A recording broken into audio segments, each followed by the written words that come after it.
Hello and welcome to Raw Chatter. I am your host, Vicky Midwood, health coach and nutrition expert, fitness guru, and all those other labels. I am a specialist in addiction, specifically food, alcohol, body image, anxiety. All of those things kind of go together with each other. And I am a specialist in those because I've been helping people to help themselves overcome those issues for the last 14 to 15 years. And I decided to do that because I needed to work out how to do it for myself, and the help that I required was not available. And so I decided to figure out exactly what people needed to make the journey far less complicated and far less frustrating than it was for me. Now, today, this is the 50th episode of season 4, and I'm going to be taking a little bit of a break and coming back with season 5. But what I will be doing over the next few weeks is sharing some of my very early episodes. For those of you who maybe are new to this channel, and if you are new, hi, thank you for joining me. I do appreciate it. I'd love you to subscribe, and I'd love you to give me some thumbs up if you do like what you're hearing. And above all else, please do let other people know about it, because the more people who can hear what I have to share, the more I can really get fully engaged with my mission, which is to help thousands of people take responsibility for their own health and well-being by understanding how their mind and body are connected, and ultimately how they function as a human being, because we are all different. One size does not fit all, and that they can do that without relying on medication, or crucially, without relying on other people all of the time. Which brings me nicely to today's topic: relying on other people and being saved, or alternatively, you being a savior to other people. So that is today's topic. I want to talk about being a savior or being saved. And it's a really important one, especially when it comes to things like addictions, and especially how we talk about things where we are looking externally to help us with things that affect how we feel on the inside. And when I'm talking about things on the inside, what I'm really talking about is body sensations, so physical sensations and feelings, as well as emotions, as well as thoughts. And kind of separating them on purpose, because we sometimes get physical sensations, don't we, that we know exactly what it is. If you get a pain in your elbow because you've just knocked your funny bone, you know exactly what that is. And you know that that is because you hit a bony hard surface on another hard surface, and it created a pain response. And it's your body's way of saying, hey, be careful with this. You've just damaged something. Pretty straightforward. But then we also have discomfort and pains that we don't necessarily know what the cause is. So, for example, you could have a strange sensation in your chest or in your neck, or you may find that you get funny sensations going on in your tummy or your legs or your feet, and that's where you kind of go, I don't really know what the cause of this is.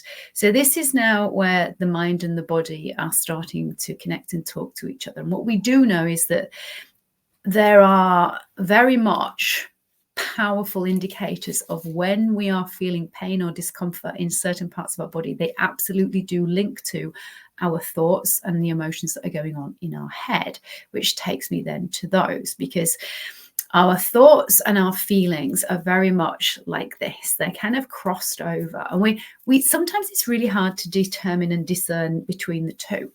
And that's because often they're interchangeable. And I said this on the last podcast, on episode 49. We don't always know if the physical feeling comes first and then we have a thought that connects that feeling with what's going on, or whether we get a thought and then we get a physical sensation. Either which way, the body works together. And sometimes we just have thoughts and we don't even know that we are creating a physical response, but we are. We are, because they're going to be hormones and neuroreceptors, and there's going to be chemicals that are released into our system. You can't see them, you can't feel them, but they're happening. So the stress response is one of those. When we have got a high temperature, there is going to be a response going on in your body where there are all kinds of things kick in to help our body to bring that temperature down. So you'll start to shiver, for example. And these are things that happen. You're not feeling the actual happening, but you are feeling the resulting sensation. So you'll feel the shiver, but you're not feeling what's going on inside your body or your brain that's making that shiver actually happen. And this is the stuff that is important, because this is where we feel that we don't know what's going on. We get confused. We don't know what to do. And this is where we look elsewhere, externally, for people to fix us or to save us. And then we, by default, think that it's a kind and it's a nice thing to do to try and save others. And this is all about perspective and concept and context, of course, as are all of these things when it comes to how we behave and feel and function as humans. There is always context. There has to be, right? We cannot take things literally. And this is where sometimes it gets a struggle, because what we did in one situation, what we said in one situation, is absolutely not going to be the ideal thing to say in another situation. And notice I said ideal there as opposed to right. And that's important. The words that I choose to use are going to have an effect on my programming and on my interpretation of things and in putting things in context. So if I said the word the right thing to do, by default, then I'm insinuating that there's a right way to do things and a wrong way to do things, because that's how society teaches us. That's how teachers teach us. That's how we kind of learn things. And what I want to dispel is that myth, because it is not helpful to anybody to think in right or wrong or black or white or good or bad. It's restrictive, and it helps us to feel that we're not good enough, that we're not worthy, that we're not deserving, that we're stupid, or what other words you choose if you believe that you have somehow got something wrong. And for those of you who are not watching, I'm making that kind of inverted commas sign, because there is ideal and there is an outcome that is not quite what you wanted, hoped, or expected. It doesn't make it wrong. It just makes it different. And this is why language is so important, but also why when we try and save somebody, or we expect to be saved, it's often a very difficult process, and we wind up being the one that gets potentially hurt or frustrated, because the power of words and language, we don't necessarily take this on board, but other people will view words and will interpret the words that we use differently to us, because, aha moment, we do not all think the same way.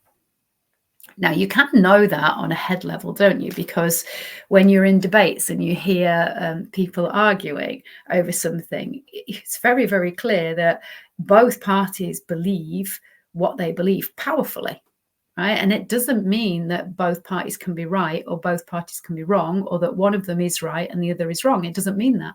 It just means they are seeing things very differently, because they have been brought up differently. They have different values, they have different beliefs, they have different interpretations, and they are looking perhaps from a different context. And this is where get rid of right and wrong. That's the first thing to do if you want to help yourself to save yourself.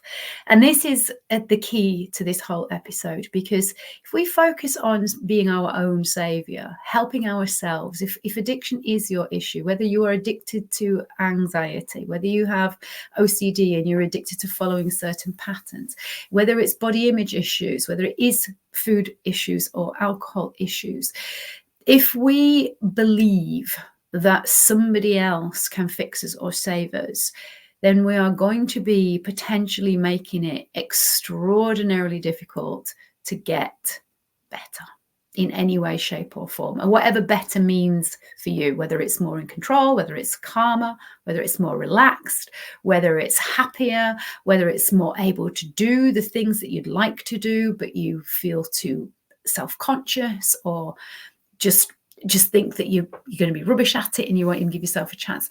Whatever that is for you, because nobody else can do the work that you need to do to help yourself, but they can guide you. They can absolutely lay out the steps for you and help you to work out what you can do and when that will absolutely help you to save yourself. But they can't actually take those steps for you. They can't actually implement them.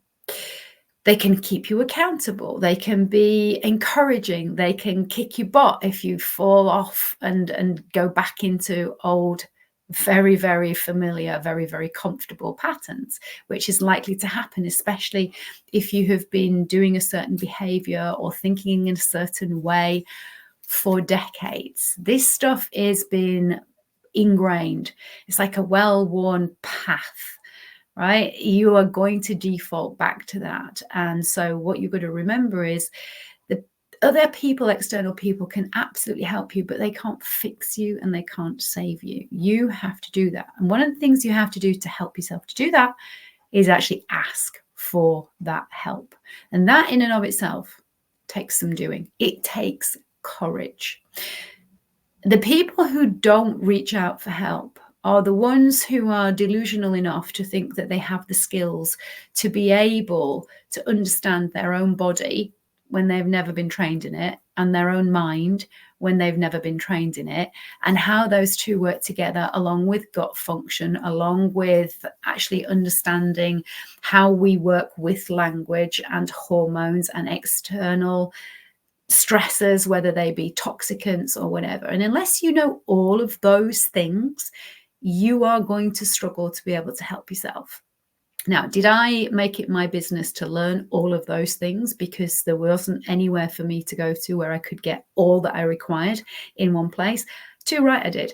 Was it a journey? Yes, it was. And it took me a number of years to be able to put all of the pieces in place and to create the skills as well as the knowledge and the understanding that I have now, first of all, to help myself, and then second, to help others. But what I recognized very clearly was that I cannot save other people, and I do not have the power to make them do what will work. I do not have that power. And if I believe that I am a savior, if I believe that I can save other people from themselves, from their addiction, then I am the one who is deluded.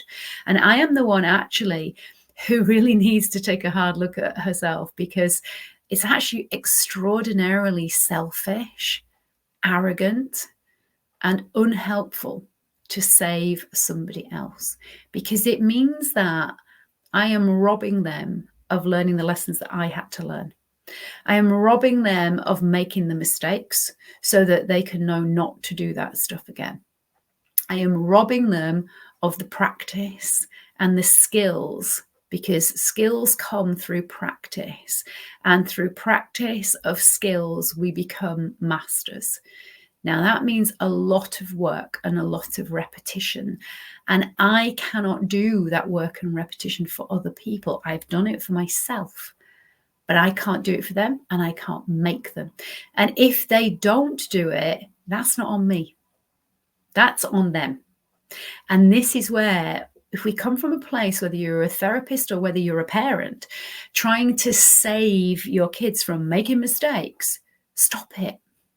Stop doing it, because we all learn from making mistakes. Now, I'm not talking about as a parent or a friend, you shouldn't stop someone from doing something that is potentially going to cost them dearly in terms of financial outlay, or in terms of actually harming themselves in a detrimental way. But let's be sensible here. We're not talking extremes. We're talking about the stuff that you are, without doing it, you are never going to get the freedom that you say you want, and you're never going to be able to get the emotional resilience and the skills required to communicate clearly, to be able to be fully successful, happy, comfortable, and free in your own life. Because we only get that by experience. And the best experiences are when we make mistakes, when we take a path and the outcome is not what we expected. That's when we really learn. That's when we can really say, okay, that's interesting. So now I recognize that what I thought was the way to do it actually turned out completely different. And that gives us the ability then to grow and to step into change without it being frightening. And so there's a phrase you may have heard that failure is just feedback. And it absolutely is, because the more we can get stuff wrong, the more then we can find out what is the right way to do things for us. And as I've said, there is no one set way. So I can suggest and I can guide and I can invite. And that is exactly what I do: suggest, guide, and invite. But I can't make anybody do the things that I suggest that they do. I can explain to them that other people have done it in this exact way, and here are examples, and they might want to try it because it's worked for them. But I can also say that they might want to shift things around and figure out what works best for them in their circumstances with the time that they have. That is the bit that I cannot do. And I cannot save people from not doing it either. So this is where, if you are looking externally at somebody in a household or in circumstances where perhaps you feel sorry for them, or you feel that you want to help in some way, and maybe you want to do things for them, just stop for a moment and question, is that selfish? There is being kind. There is being supportive. But if they are taking kindness and your support as basically meaning, well, if you're going to do it for me, then I don't have to, then they are seeing you as a savior. And that is selfish on your part, because you are stopping them from learning the skills that they need to learn to be able to do this stuff for themselves. And so if you are a person who is looking to family, who is looking to a therapist or a coach to save you, whether it's business, whether it's finances, I'm going to invite you to look at it very, very differently. They are not there to save you. They are there to help you to save yourself, because you need to learn the skills, because if you don't, you will find yourself back in exactly the same situation in the future. We all need to learn skills for life. And there's a horrible phrase that goes around, and I think it's more in the business world, but I've heard it in schools and things, and universities talk about this stuff: soft skills. What a load of twaddle, right? These are skills that are vital for life, that are vital for you to be able to take charge of your emotional self, for you to be able to regulate your emotions, your language, the way that you communicate. And if nobody is teaching you these skills because they're soft and therefore somehow not so important, well, this is kind of why we're in the pickle, I believe, that we're in terms of the mental health crisis that is going on, especially within younger people and within sort of older people. With males, we know that the incidence of self-harm and the incidence of actually successful suicides is frightening. And a lot of it is because they've never been taught the skills to take care of themselves or their health or well-being fully. In other words, we've been taught, oh, you've got an illness, go to the doctor, they'll fix you. Well, there it is. Society conditioned you to pass up responsibility for your own health and well-being, give it to somebody else. What we really need to be doing is, okay, you've got something going on, we're not sure what it is. Let's go investigate. Let's go investigate the root cause, so that we can look at what actually is causing these symptoms, so that maybe I can do things differently. And this is what I mean by taking responsibility. Now, if we are consistently trying to take the focus off of us and save other people, or if we are consistently looking to save other people, by default, we are not fully present in our own lives. And what I want to invite you to do is to take responsibility for your own health, for your own journey, for creating mastery. And that means by practicing new skills and getting it wrong, so that you can work out a way that works for you better. Because the more we practice, the more we find out just how we feel and function as a unique, amazing human being. We are none of us the same. Yes, we may have the same organs inside us and we may kind of work in the same way, but it's a bit like saying all laptops are the same. Well, they're not. When you open up the lid of a laptop and when you see one on a shelf, they all pretty look the same, don't they? Some are slightly bigger, some are slightly smaller, just like people, right? And you open the lid and they've all pretty much got a keyboard and they've all pretty much got a screen. Yep, we have a brain, we have a nervous system, we've got a heart, we've got a digestive system.